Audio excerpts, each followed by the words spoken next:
नमस्ते दोस्तों। Classic books bye audio पिटारा में आपका स्वागत है। बेहतरीन ऑडियो बुक सुनने के लिए हमारा चैनल सब्सक्राइब करें और बेल आइकन दबाना ना भूलें ताकि आपको हर अपडेट मिलता रहे। ऑडियो पिटारा प्रस्तुत करता है मेपल प्रेस द्वारा प्रकाशित बुक्स, जिन्हें सिर्फ मनोरंजन के उद्देश्य से रिकॉर्ड किया गया है। ये कहानियां शिक्षाप्रद और मनोवैज्ञानिक सिद्धांतों पर आधारित हैं, लेकिन इनका उद्देश्य किसी भी नैतिक या सामाजिक संदेश को प्रचारित करना नहीं है। ऑडियो पिटारा इसके लिए किसी भी प्रकार की जिम्मेदारी नहीं लेता है। प्रत्येक श्रोता या सुनने वाले को सलाह दी जाती है कि वे इन कहानियों को सिर्फ मनोरंजन के लिए ही सुने और नैतिक और सामाजिक दृष्टिकोण से अपनी विवेकशीलता के संदर्भ में समझें। ऑडियो पिटारा सुनना जरूरी है। सादत हसन मंटो का फसाना, तोबा टेक। बंटवारे के 2-3 साल बाद पाकिस्तान और हिंदुस्तान की हुकूमतों को ख्याल आया कि अखलाकी कैदियों की तरह पागलों का तबादला भी होना चाहिए।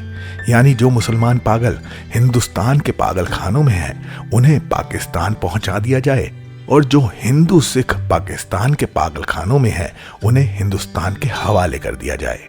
मालूम नहीं ये बात माकूल थी या गैर माकूल। बहरहाल दानिशमंदों के फैसले के मुताबिक इधर उधर ऊंची सतह की कॉन्फ्रेंस हुई।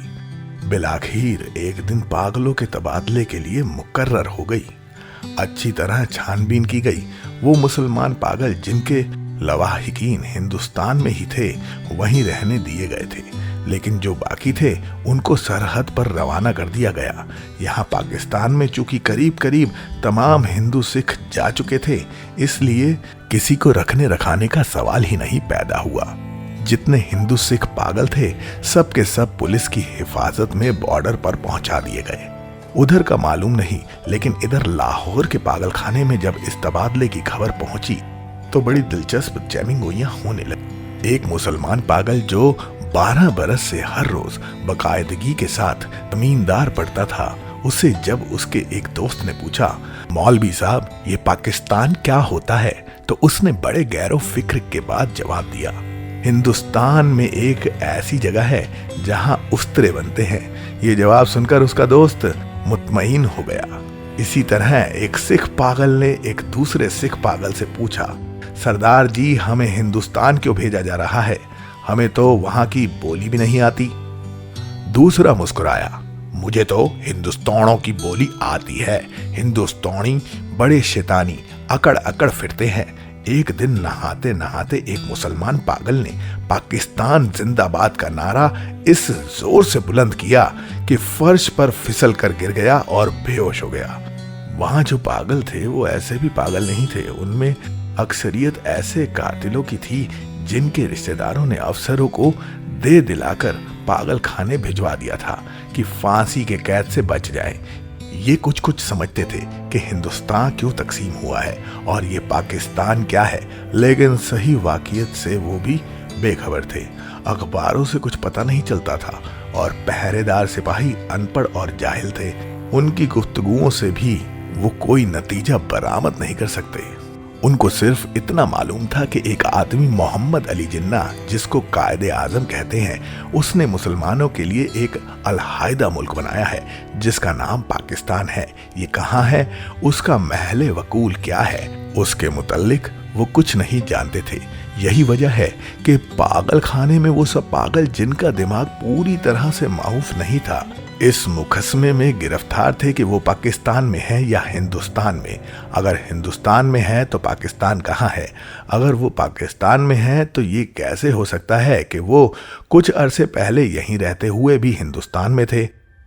एक पागल तो पाकिस्तान और हिंदुस्तान और पाकिस्तान के चक्कर में कुछ ऐसा गिरफ्तार हुआ कि ज्यादा पागल हो गया। झाड़ू देते एक दिन दख्त पर चढ़ गया और टहनी पर बैठकर 2 घंटे मुसलमान तकरीर करता रहा जो पाकिस्तान और हिंदुस्तान के नाजुक मसले पर थी। सिपाहियों ने उसे नीचे उतरने को कहा तो वो और ऊपर चढ़ गया। डराया धमकाया गया तो उसने कहा, मैं हिंदुस्तान में रहना चाहता हूँ, ना पाकिस्तान में, मैं इस दरख्त पर ही रहूंगा। लाहौर का एक नौजवान हिंदू था जो मोहब्बत में नाकाम होकर पागल हो गया था। जब उसने सुना कि अमृतसर हिंदुस्तान में चला गया है तो वो बहुत दुखी हुआ। उसी शहर की एक हिंदू लड़की से उसे मोहब्बत थी। उसने उस वकील को ठुकरा दिया था, मगर दीवानगी की हालत में भी वो उसको नहीं भूला था। चुनाचे वो उन तमाम हिंदू और मुसलमान लीडरों को गालियां देता था जिन्होंने मिल मिलाकर हिंदुस्तान के 2 टुकड़े कर दिए। उसकी महबूबा हिंदुस्तानी बन गई और वो पाकिस्तानी। जब तबादले की बात शुरू हुई तो वकील को कई पागलों ने समझाया कि वो दिल बुरा ना करे, उसको हिंदुस्तान भेज दिया जाएगा, उस हिंदुस्तान में जहां उसकी महबूबा रहती है। मगर वो लाहौर छोड़ना नहीं चाहता था, इसलिए कि उसका ख्याल था कि अमृतसर में उसकी प्रैक्टिस नहीं चलेगी। यूरोपियन वार्ड में एंग्लो इंडियन पागल थे। उनको जब मालूम हुआ कि हिंदुस्तान को आजाद करके अंग्रेज चले गए हैं तो उनको बहुत सदमा हुआ। वो छुप छुप कर घंटों आपस में इस अहम मसले पर गुफ्तगू करते रहते कि पागल खाने में अब उनकी हैसियत किस किस्म की होगी, यूरोपियन वार्ड रहेगा या उड़ा दिया जाएगा, ब्रेकफास्ट मिला करेगा या नहीं, क्या उन्हें डबल रोटी के बजाय ब्लडी इंडियन चपाती तो जहरमार नहीं करनी पड़ेगी। एक सिख था जिसको पागल खाने में दाखिल हुए 15 बरस हो चुके थे। हर वक्त उसकी जबान से अजीब अल्फाज सुनने को मिलते थे। ओपड़ दी, गुड़गुड़ दी, एनेक्स दी, बेधयाना दी, मंग दी दाल, उफ दी लालटेन। देखता था रात को। पहरेदारों का यह कहना था कि 15 बरस के तवील अरसे में वो एक लहजे के लिए भी नहीं सोया, लेटा भी नहीं था। अलबत्ता कभी कभी किसी दीवार के साथ टेक लगा लेता था। हर वक्त खड़ा रहने से उसके पांव सूज गए थे, पिंडलियां भी फूल गई थी, मगर उस जिस्मानी तकलीफ के बावजूद लेटकर आराम नहीं करता था। हिंदुस्तान, पाकिस्तान और पागलों के तबादले के मुतल्लिक जब कभी पागल खानों में गुफ्तगू होती थी वो गौर से सुनता था। कोई उससे पूछता था कि उसका क्या ख्याल है तो वो बड़ी सादगी से जवाब देता था, ओपड़ दी, गुड़गुड़ दी, एनेक्स दी, बेधयाना दी, मंग दी दाल, अफ दी पाकिस्तान गवर्नमेंट। लेकिन बाद में ऑफ दी पाकिस्तान गवर्नमेंट की जगह ऑफ दी टोबा टेक सिंह गवर्नमेंट ने ले ली और उसने दूसरे पागलों से पूछना शुरू किया कि टोबा टेक सिंह कहाँ है, जहां का वो रहने वाला है। लेकिन किसी को भी मालूम नहीं था कि वो पाकिस्तान में है या हिंदुस्तान में। जो बताने की कोशिश करते खुद इस उलझाव में गिरफ्तार हो जाते थे कि सियालकोट पहले हिंदुस्तान में था पर अब सुना है कि पाकिस्तान में है। क्या पता कि लाहौर जो अब पाकिस्तान में है कल हिंदुस्तान में चला जाए या सारा हिंदुस्तान ही पाकिस्तान बन जाए। और ये भी कौन सीने पर हाथ रखकर कह सकता था कि हिंदुस्तान और पाकिस्तान दोनों किसी दिन सिरे से गायब ही हो जाएं। उस सिख पागल के केस छिद्रे होकर बहुत मुख्तसर रह गए थे। चूंकि बहुत कम नहाता था इसलिए दाढ़ी और सर के बाल आपस में जम गए थे, जिसके बाइस उसकी शक्ल बड़ी भयानक हो गई थी। मगर आदमी बेजरर था। 15 बरसों से उसने कभी किसी से झगड़ा फसाद नहीं किया था। पागल खाने के जो पुराने मुल्जिम थे वो उसके मुतल्लिक जानते थे कि टोबा टेक सिंह में उसकी कई जमीनें थी। अच्छा खाता पीता जमींदार था कि अचानक दिमाग उलट गया।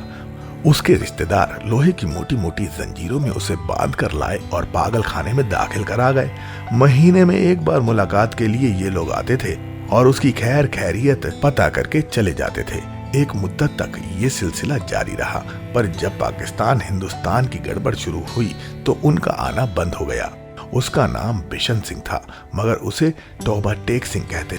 उसको ये कतई मालूम नहीं था कि दिन कौन सा है, महीना कौन सा है या कितने साल बीत चुके हैं। लेकिन हर महीने जब उसके अजीजो करीब उससे मिलने के लिए आते थे, चुनांचे वो दफंदर से कहता था कि उसकी मुलाकात आ रही है। उस दिन वो अच्छी तरह नहाता, बदन पर खूब साबुन घिसता और सर में तेल लगाकर कंघा करता। अपने कपड़े जो वो कभी इस्तेमाल नहीं करता था निकलवा के पहनता और यूं सजकर मिलने वालों के पास जाता था। वो उससे कुछ पूछते तो वो खामोश रहता या कभी कभार ऊपर दी, गुड़गुड़ दी, एनेक्स दी, बेधयाना दी, मंग दी, दाल ऑफ दी, लालटेन कहता। उसकी एक लड़की थी जो हर महीने एक उंगली बढ़ती बढ़ती 15 बरसों में जवान हो गई थी। बिशन सिंह उसको पहचानता ही नहीं था। वो बच्ची थी, जब भी अपने बाप को देखकर रोती थी। जवान हुई तब उसकी आंखों से आंसू बहते थे। पाकिस्तान और हिंदुस्तान का किस्सा जब शुरू हुआ तो उसने दूसरे पागलों से पूछना शुरू किया कि टोबा टेक सिंह कहाँ है। जब इत्मीनान बख्श जवाब न मिला तो उसकी कुरेद दिन ब दिन बढ़ती गई। अब मुलाकात भी नहीं आती थी। पहले तो उसे अपने आप पता चल जाता था कि मिलने वाले आ रहे हैं, पर अब जैसे उसके दिल की आवाज भी बंद हो गई थी, जो उनकी आमद की खबर दे दिया करती थी। उसकी बड़ी ख्वाहिश थी कि वो लोग आए जो उससे हमदर्दी का इजहार करते हैं और उसके लिए फल, मिठाइयाँ और कपड़े लाते हैं। वो अगर उनसे पूछता कि टोबा टेक सिंह कहाँ है, तो वो उसे यकीनन बता देते कि पाकिस्तान में है या हिंदुस्तान में, क्योंकि उसका ख्याल था कि वो टोबा टेक सिंह से ही आते हैं जहाँ उसकी ज़मीनें हैं। पागल खाने में एक ऐसा भी पागल था जो खुद को खुदा कहता था। उससे जब एक रोज बिशन सिंह ने पूछा कि टोबा टेक सिंह पाकिस्तान में है या हिंदुस्तान में, तो उसने हस्बे आदत कहका लगाया और कहा वो पाकिस्तान में है ना हिंदुस्तान में, इसलिए कि हमने अब तक हुक्म नहीं दिया। बिशन सिंह ने उस खुदा से कई मर्तबा मिन्नत समाजत से कहा कि वो हुक्म दे दे ताकि झंझट खत्म हो, मगर वो मसरूफ था इसलिए कि उसे और बेशुमार हुक्म देने थे। एक दिन तंग आकर वो उस पर बरस पड़ा। ओपड़ दी गुड़ गुड़ दी एनेक्स दी बेधयाना दी मंग दी दाल ऑफ दी वाहे गुरु जी दा खालसा एंड वाहे गुरु जी की फतेह। जो बोले सो निहाल सत श्री अकाल। उसका शायद ये मतलब था कि तुम मुसलमान के खुदा हो, सिखों के खुदा होते तो जरूर मेरी सुनते। तबादले से कुछ दिन पहले टोबा टेक सिंह का एक मुसलमान जो उसका दोस्त था मुलाकात के लिए आया। पहले वो कभी नहीं आया था। जब बिशन सिंह ने उसे देखा तो एक तरफ हट गया और वापस जाने लगा, मगर सिपाहियों ने उसे रोका। ये तुमसे मिलने आया है, तुम्हारा दोस्त फजलदीन है। बिशन सिंह ने फजलदीन को एक नजर देखा और कुछ बड़बड़ाने लगा। फजलदीन ने आगे बढ़कर उसके कंधे पर हाथ रखा। मैं बहुत दिनों से सोच रहा था कि तुमसे मिलूं, लेकिन फुर्सत ही ना मिली। तुम्हारे सब आदमी खैरियत से हिंदुस्तान चले गए हैं। मुझसे जितनी मदद हो सकी मैंने की। तुम्हारी बेटी रूप कौर, वो कुछ कहते कहते रुक गया। बिशन सिंह कुछ याद करने लगा। बेटी रूप कौर, फजलदीन ने रुक रुक कर कहा, हाँ वो भी ठीक ठाक है, उनके साथ चली गई है। बिशन सिंह खामोश रहा। फजलदीन ने कहना शुरू किया, उन्होंने मुझे कहा था कि तुम्हारी खैर खैरियत पूछता रहूं। अब मैंने सुना है कि तुम हिंदुस्तान जा रहे हो। भाई बलबीर सिंह और भाई वधावा सिंह से मेरा सलाम कहना, और बहन अमृत कौर से भी। भाई बलबीर सिंह से कहना फजलदीन राजी खुशी है। जो भूरी भैंस वो छोड़ गए थे उनमें से एक ने कट्टा दिया है और दूसरी के कट्टी हुई थी, पर वो 6 दिन की होकर मर गई। और मेरे लायक जो खिदमत हो कहना, मैं हर वक्त तैयार हूँ। और ये तुम्हारे लिए थोड़े से मरोंडे लाया हूँ। बिशन सिंह ने मरोंडे की पोटली लेकर पास खड़े सिपाही के हवाले कर दी और फजलदीन से पूछा, टोबा टेक सिंह कहाँ है? फजलदीन ने कदरे हैरत से कहा, कहाँ है? वही है जहाँ था। बिशन सिंह ने फिर पूछा, पाकिस्तान में है या हिंदुस्तान में? हिंदुस्तान में नहीं, पाकिस्तान में। फजलदीन बौखला सा गया। बिशन सिंह बड़बड़ाता हुआ चला गया। ओपड़ दी गुड़गुड़ दी एनेक्स दी बेदयाना दी मंग दी दाल of Pakistan and Hindustan of दी दुरफिटेमू। तबादले की तैयारी मुकम्मल हो चुकी थी। इधर से उधर और उधर से इधर आने वाले पागलों की फहरिस्तें पहुंच गई थी और तबादले का दिन भी मुकर्रर हो चुका था। सख्त सर्दियां थी जब लाहौर के पागल खाने से हिंदू सिख पागलों से भरी हुई लॉरी पुलिस के मुहाफिज दस्ते के साथ रवाना हुई। मुतल्लिका अफसर भी हमराह थे। बाघा के बॉर्डर पर तरफेन के सुपरिटेंडेंट एक दूसरे से मिले और इब्तिदाई कार्रवाई खत्म होने के बाद तबादला शुरू हो गया, जो रात भर भी जारी रहा। पागलों को लॉरियों से निकालना और उनको दूसरे अफसरों के हवाले करना बड़ा कठिन काम था। बास तो बाहर निकलते ही नहीं थे। जो निकलने पर रजामंद हुए थे उनको संभालना मुश्किल हो जाता था, क्योंकि इधर उधर भाग उठते थे। जो नंगे थे उनको कपड़े पहनाए जाते, वो फाड़ कर अपने तन से जुदा कर देते। कोई गालियां बक रहा था, कोई गा रहा था, आपस में लड़ झगड़ रहे थे, रो रहे थे और बिलक रहे थे। कान पड़ी आवाज सुनाई नहीं देती थी। पागल औरतों का शोरो गुगा अलग था और सर्दी इतनी कड़ाके की थी कि दांत से दांत बज रहे थे। पागलों की अक्सरियत इस तबादले के हक में नहीं थी, इसलिए कि उनकी समझ में नहीं आता था कि उन्हें अपनी जगह से उखाड़ कर यहाँ फेंका जा रहा है। वो चंद जो कुछ सोच समझ सकते थे, पाकिस्तान जिंदाबाद और पाकिस्तान मुर्दाबाद के नारे लगा रहे थे। 2-3 मर्तबा फसाद होते होते बचा, क्योंकि बाज मुसलमानों और सिखों को ये नारा सुनकर तैश आ गया था। जब बिशन सिंह की बारी आई और वाघा के उस पार मुतल्लिका अफसर उसका नाम रजिस्टर में दर्ज करने लगा तो उसने पूछा, टोबा टेक सिंह कहाँ है, पाकिस्तान में या हिंदुस्तान में? मुतल्लिक अफसर हंसा, पाकिस्तान में। ये सुनकर बिशन सिंह उछलकर एक तरफ हटा और दौड़कर अपने बाकी मादा साथियों के पास पहुंचा। पाकिस्तानी सिपाहियों ने उसे पकड़ लिया और दूसरी तरफ ले जाने लगे, मगर उसने चलने से इनकार कर दिया। टोबा टेक सिंह यहाँ है, और जोर जोर से चिल्लाने लगा, ओपर दी गुड़ गुड़ एनेक्स दी बेधयाना दी मंग दी दाल ऑफ दी टोबा टेक सिंह एंड पाकिस्तान। उसे बहुत समझाया गया कि देखो, अब टोबा टेक सिंह हिंदुस्तान में चला गया है, अगर नहीं गया तो उसे फौरन वहां भेज दिया जाएगा, मगर वो ना माना। जब उसको जबरदस्ती दूसरी तरफ ले जाने की कोशिश की गई तो वो दरमिया एक जगह इस अंदाज में अपनी सूजी टूटी टांगों पर खड़ा हो गया जैसे अब उसे कोई ताकत वहां से नहीं हिला सकती। आदमी क्योंकि बेजरर था, इसलिए उसे मजीद जबरदस्ती ना। सूरज निकलने से पहले साकित और सामित बिशन सिंह के हलक से एक फलक शिफांग चीख निकली। इधर उधर से कई अफसर दौड़ आए और देखा कि वो आदमी जो 15 बरस तक दिन रात अपनी टांगों पर खड़ा रहा था, औंधे मुंह लेटा था। उधर खारदार तारों के पीछे हिंदुस्तान था, इधर वैसे ही तारों के पीछे पाकिस्तान था। दरमिया में जमीन के उस टुकड़े पर जिसका कोई नाम ना था, टोबा टेक सिंह पड़ा था। ऑडियो पिटारा सुनना जरूरी है। दोस्तों, आपको ये कहानी कैसी लगी हमें जरूर बताइएगा। लाइक और कमेंट कीजिए और अपने दोस्तों के साथ ये कहानी जरूर शेयर कीजिए। Thank you so much. Audio पिटारा सुनना जरूरी है।